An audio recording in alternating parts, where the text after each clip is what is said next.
الصبح بدا من طلعته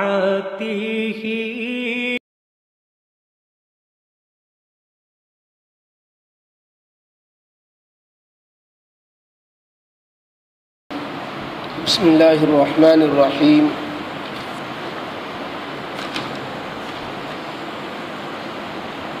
دوسرے پارے میں پہلا رکوع مکمل ہوا۔ سورہ البقرہ کے 17 رکوع مکمل ہوئے آیت نمبر 147 پر۔ آیت نمبر 147 کے بعد دوسرا رکوع شروع ہوتا ہے، وَلِكُلِّ وِجْهَةٌ هُوَ مُوَلِّيهَا فَاسْتَبِقُوا الْخَيْرَاتِ۔ اعوذ باللہ من الشیطان الرجیم، بسم اللہ الرحمن الرحیم۔ وَلِكُلِّ وِجْهَةٌ هُوَ مُوَلِّيهَا فَاسْتَبِقُوا الْخَيْرَاتِ أَيْنَمَا تَكُونُوا يَأْتِ بِكُمُ اللَّهُ جَمِيعًا إِنَّ اللَّهَ عَلَى كُلِّ شَيْءٍ قَدِيرٌ۔ وَمِنْ حَيْثُ خَرَجْتَ فَوَلِّ وَجْهَكَ شَطْرَ الْمَسْجِدِ الْحَرَامِ وَإِنَّهُ لَلْحَقُّ مِنْ رَبِّكَ وَمَا اللَّهُ بِغَافِلٍ عَمَّا تَعْمَلُونَ۔ ومن حيث خرجت فول وجهك شطر المسجد الحرام وحيث ما كنتم فولوا وجوهكم شطره لئلا يكون للناس عليكم حجة إلا الذين ظلموا منهم فلا تخشوهم واخشوني ولأتم نعمتي عليكم ولعلكم تهتدون۔ صدق الله العظيم۔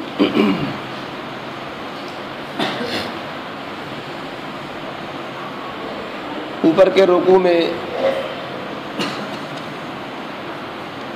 قبلے سے متعلق مضمون چلا آ رہا ہے۔ چند عرصے کے لیے، تھوڑی مدت کے لیے بیت المقدس کو قبلہ بنایا گیا، اس کے بعد پھر دائمی طور پر قیامت تک کے لیے خانہ کعبہ کی طرف قبلے کو تجویز کر دیا گیا، اور قیامت تک کے لیے مسلمانوں کا قبلہ خانہ کعبہ بن گیا۔ اس خانہ کعبہ کی تبدیلی پر اور بیت المقدس سے ہٹنے پر جو مخالفین نے، یہود و نصارہ نے طرح طرح کے اعتراضات و شبہات نکالے، اوپر ان کے جوابات دیے گئے۔ خانہ کعبہ کو قبلہ بنائے جانے کی وجہ بھی بتائی گئی، اور ہمیشہ کے لیے حکم دیا گیا کہ تم جہاں کہیں بھی ہو، سفر حضر میں، قریب و بعید، تو ہر جگہ تمہیں اب خانہ کعبہ کی طرف رخ کر کے نمازیں پڑھنی ہیں۔ یہود و نصارہ جو قبلے پر اعتراضات کرتے تھے، ان کے جوابات بھی دیے گئے، اور بتایا گیا کہ یہ ضد و عناد اور ہٹ درمی کی وجہ سے قبلے کو قبول کرنے کو تیار نہیں ہیں، ورنہ انہیں خوب پتہ ہے کہ حقیقت کیا ہے۔ حق کو جانتے ہیں، حقیقت کو جانتے ہیں، لیکن ان میں سے اکثر حق کو چھپاتے ہیں، اور جان بوجھ کر حق کو چھپانے کا جرم جو ہے کا ارتکاب کرتے ہیں۔ ورنہ یہ آپ کو اور آپ کے قبلے کو صاحب قبلہ کو، دونوں کو ایسے ہی پہچانتے ہیں جیسے کوئی انسان اپنے بیٹے کے بارے میں کسی پہچاننے میں اس کو دیر نہیں لگا کرتی، ایسے ہی آپ کو بھی اچھی طرح پہچانتے ہیں، لیکن یہ حسد کی مار ہے جس کی وجہ سے وہ آپ کو اور آپ کے قبلے کو تسلیم کرنے کو تیار نہیں ہے۔ تو قبلے سے متعلق اعتراضات کا جواب دینے اور یہود و نصارہ سے خطاب کے بعد اب آج کی ان آیتوں میں مسلمانوں سے پھر خطاب ہوتا ہے، اور یہ بتایا جاتا ہے کہ قبلے کے سلسلے میں جب یہ بات واضح ہو چکی اور یہ بات اللہ تعالیٰ کی طرف سے بتا دی گئی کہ یہ قبلہ تمہارا برحق ہے، اور اس سلسلے میں جو شبہات ہیں اس کے جوابات بھی دیے جا چکے، تو اب تمہیں جو اصلی کام کرنے کے ہیں ان کی طرف توجہ دینی چاہیے۔ یہ مخالفین آپ کے قبلے کو نہیں مان رہے ہیں، اب ان سے بحث کی اتنی ضرورت نہیں ہے۔ حق واضح ہو گیا، حق واضح ہو جانے کے بعد اب بحث میں پڑھنے کی، فضول اپنا وقت ضائع کرنے کی کوئی ضرورت نہیں ہے۔ اللہ رب العزت نے ہر زمانے میں، ہر امت کے لیے، ہر کسی کے لیے جو ہے قبلے کے احکام دیے ہیں، اور دنیا کے اندر جو لوگ بھی ہیں اپنی عبادت میں کسی نہ کسی قبلے کو تجویز کرتے ہیں، تو اللہ کے بنائے ہوئے قبلے کو تجویز کریں یا اپنی طرف سے قبلے کو تجویز کریں، ہر ایک کا کوئی نہ کوئی قبلہ ہوا کرتا ہے جو جس کی طرف رخ کر کے وہ عبادت کیا کرتا ہے، نمازیں پڑھا کرتا ہے، یا جو بھی اس کی عبادت اس کے مذہب کے مطابق ہوتی ہے۔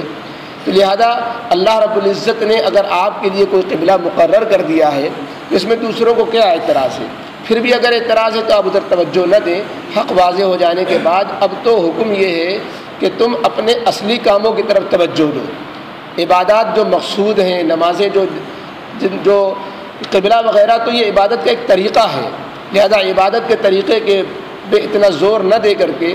وسائل اور ذرائع پر اپنی توجہ نہ صرف کر کے، تم اصل مقاصد پر اور اصل اعمال پر توجہ دو۔ نیک جو کام ہیں ان میں تم سبقت دکھاؤ اور ان کی طرف دلچسپی اپنی باقی رکھو۔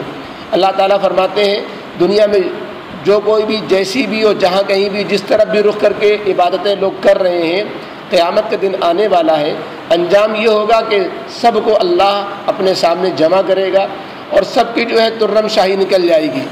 اور یہ قبلے کے بارے میں جو بحثیں ہیں ان کا صفایا ہو جائے گا۔ اللہ تعالیٰ وہاں کھول دیں گے کون غلط تھا کون صحیح تھا۔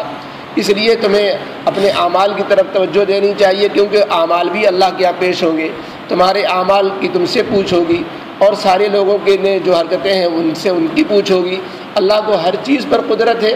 کہ سب کو موت کے گھاٹ اتارے، سب کو یک لمحے میں سب کو دوبارہ زندہ کر دے، سب کو پھر اپنے سامنے موجود کر کے ان سے حساب کتاب لے۔ اللہ کے لیے کوئی چیز بعید نہیں، اللہ کی قدرت سے کوئی چیز باہر نہیں۔ تو ان آیتوں میں قبلے کے سلسلے میں گویا ایک وجہ کی طرف بھی اشارہ کیا کہ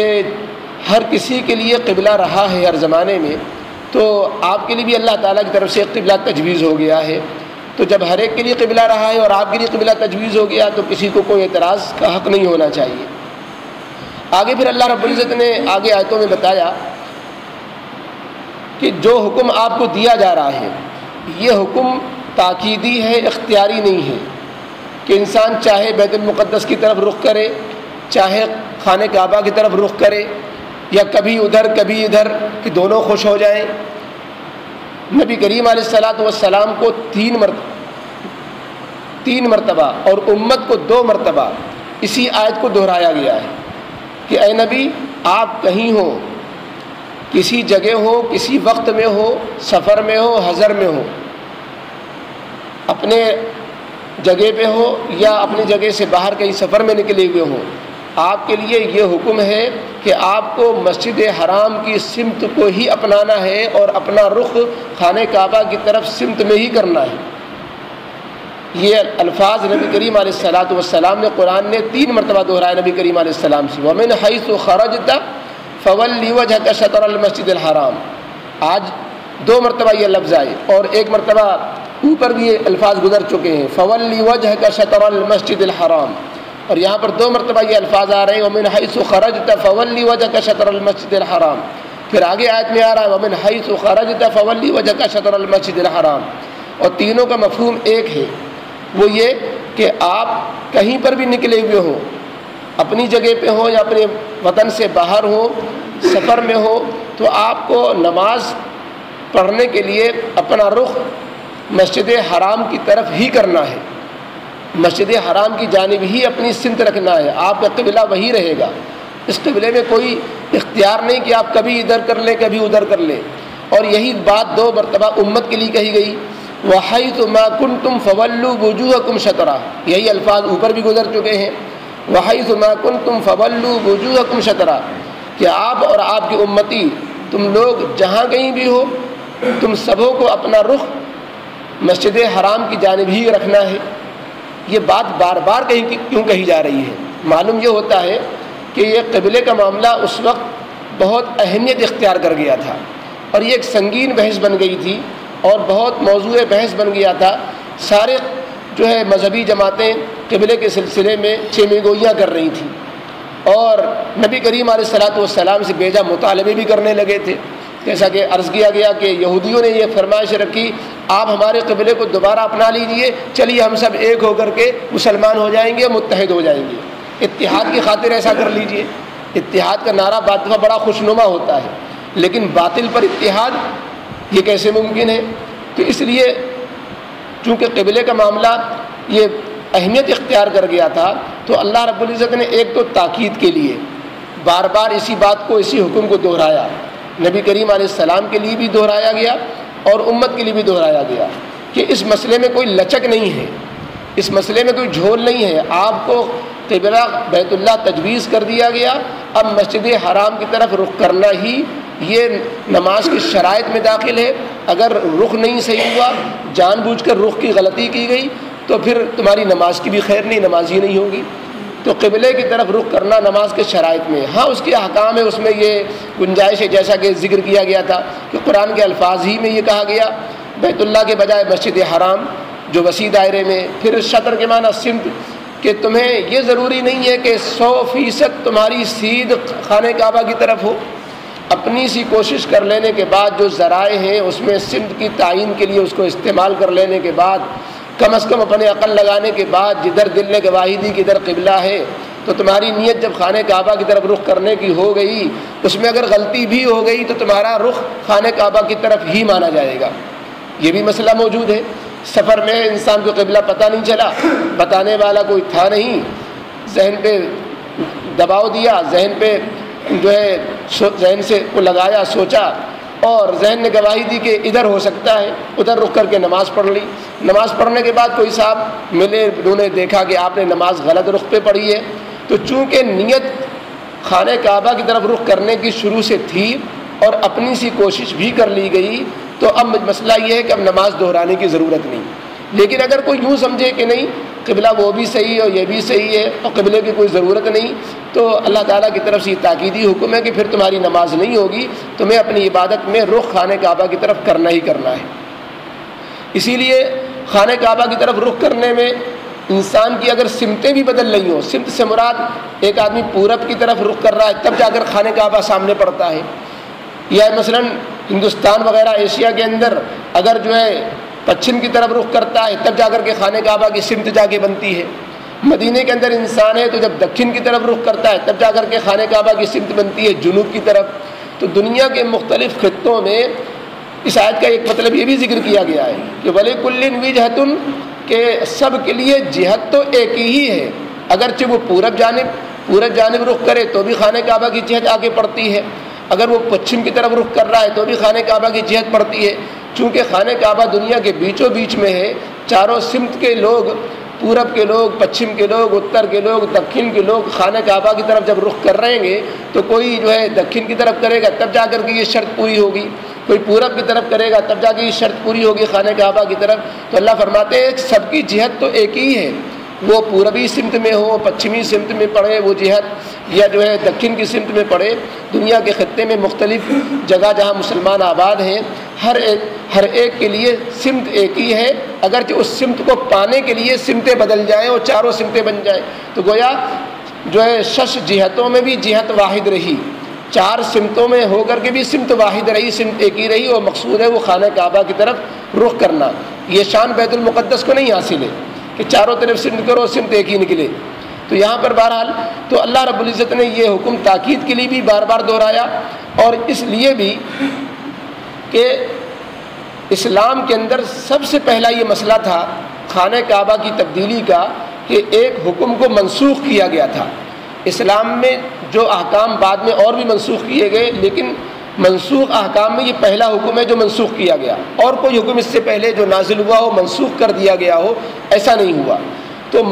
کوئی حکم منسوخ کیا جاتا ہے تو منسوخ ہو جانے کے بعد پہلے جس حکم پر عمل ہو رہا ہو اس کو ختم کرنا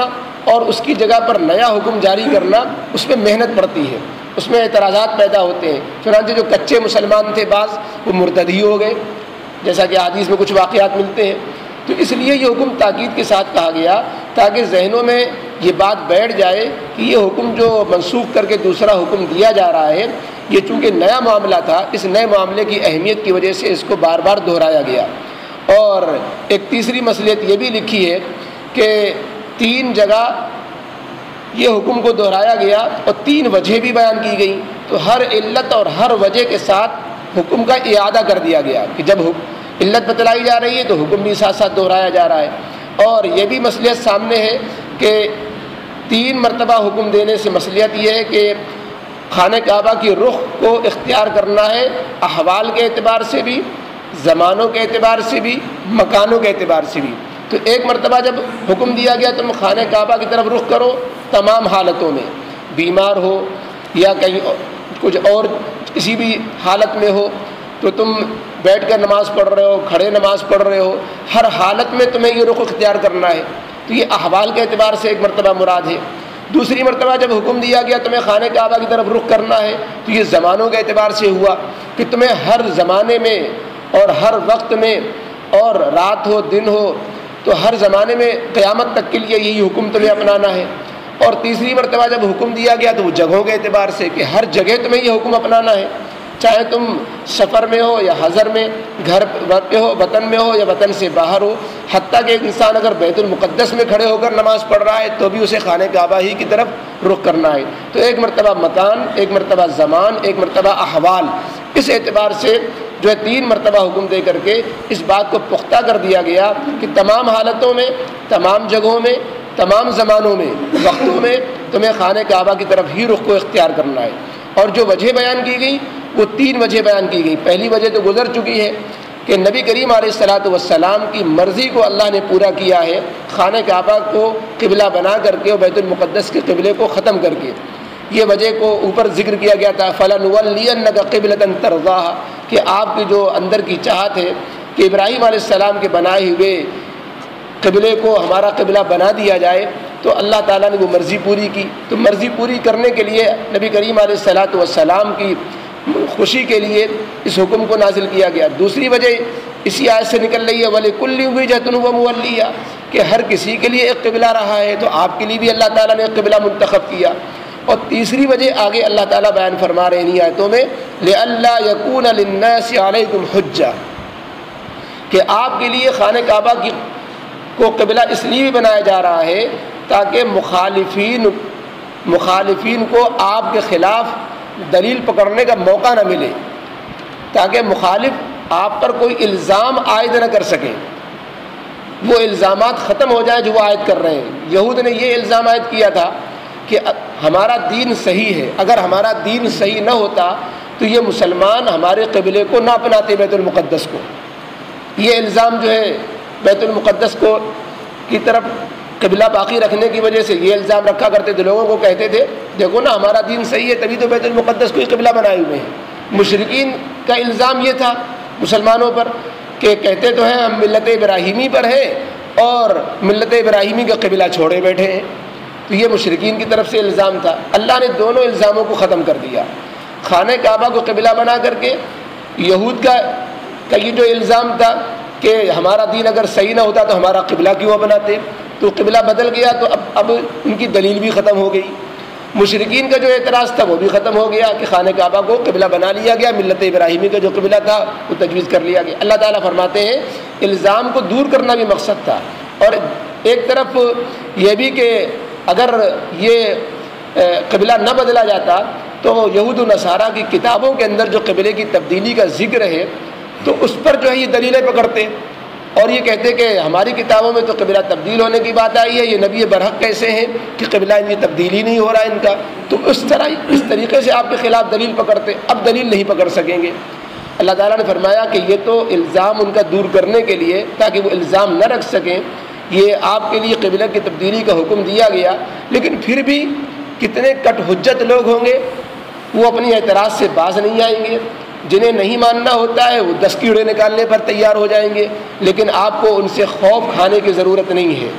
اللہ رب العزت کا حکم جب آپ پورا کر رہے ہیں تو آپ مجھ سے صرف ڈریے اور ان کے اعتراضوں سے خوف نہ کھائیے، نہ ان کی کسی بات سے مرعوب ہوئیے۔ ہم نے تو قبلہ آپ کو بہترین قبلہ دیا ہے جس میں اللہ رب العزت نے زیادہ فضیلت نازل فرمائی ہوئی ہے۔ اللہ کی وہ تجلیات کا دنیا کے تمام جگہوں میں سب سے زیادہ وہ تجلیات کا بڑا مرکز ہے۔ آگے اللہ نے آخری وجہ بیان کرتے ہوئے اس مضمون کو مکمل کیا کہ یہ قبلہ اللہ رب العزت نے جو دیا وہ نعمتوں کو مکمل کرنے کے لیے، تاکہ تم پر دینی اور روحانی اور ابراہیم علیہ السلام کے ذریعے سے جو اللہ نعمتیں دنیا میں نازل کرنا چاہ رہے تھے،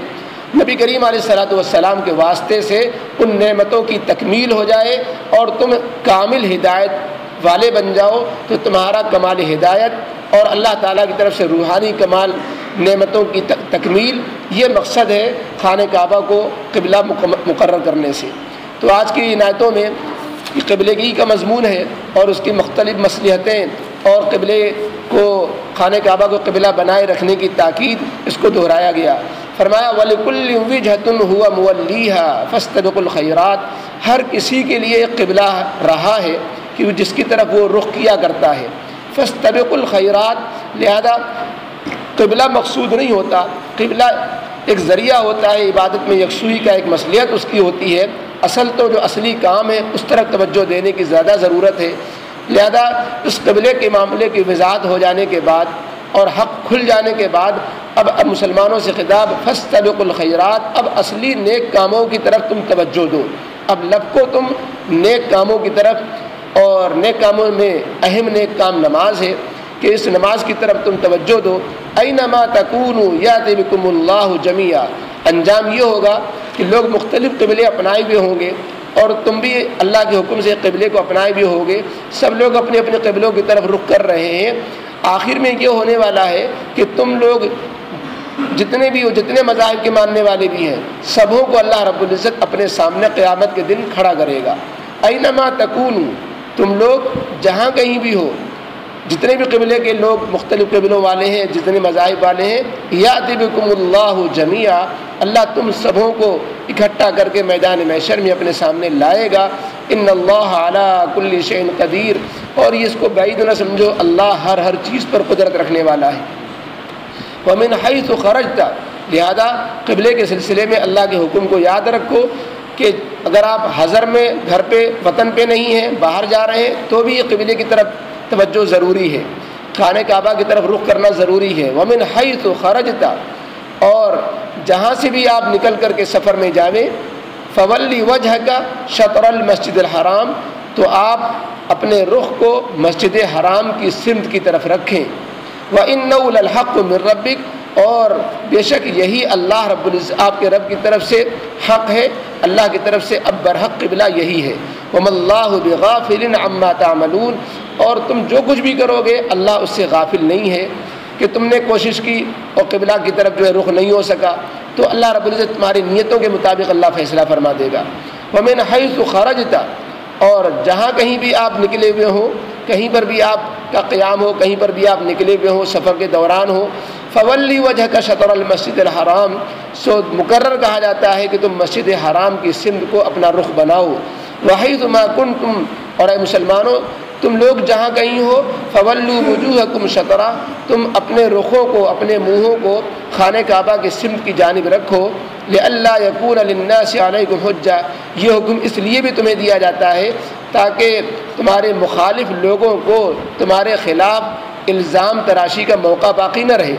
تاکہ مخالف لوگوں کو علیکم تمہارے خلاف کوئی حجت اور دلیل پکڑنے کا موقع نہ رہے کہ تورات میں تو یہ لکھا ہے قبلہ تبدیل ہوگا، قبلہ تبدیل کیوں نہیں ہوا، یا یہ کہ یہ لوگوں کو کہتے ہیں کہ ہمارا دین صحیح ہے اسی لیے بیت المقدس کو قبلہ بنائے ہوئے ہیں، تو اس کا بھی جو ہے اب الزام ختم ہو جائے گا، یہ دلیل ان کی ختم ہو جائے گی. مشرکین جو آپ سے بات کہتے ہیں اب ان کو بھی یہ بات کہنے کا موقع نہیں رہے گا کہ ابراہیم علیہ السلام کا قبلہ کیوں نہیں اپناتے.